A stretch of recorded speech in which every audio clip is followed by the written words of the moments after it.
और वज़ीर-ए-आज़म नरेंद्र मोदी की यौम पैदाइश मुल्क भर में धूमधाम से मनाई जा रही है। वज़ीर-ए-आज़म नरेंद्र मोदी आज 75वीं सालगिरह मना रहे। इस मौके पर खेल दुनिया से जुड़ी कई अहम शख्सियात ने मोदी को उनके जन्मदिन पर मुबारकबाद दी।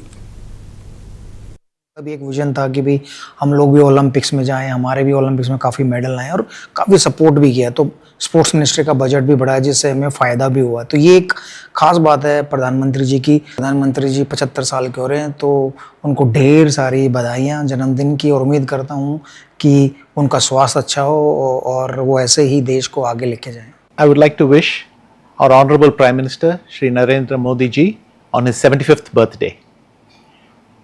I speak on behalf of the Indian Chess Fraternity and the World Chess Federation, FIDE, in thanking the Prime Minister for his continued support for sport. A very happy birthday to our Prime Minister Modi ji.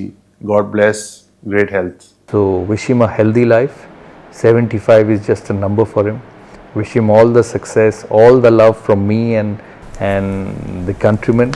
And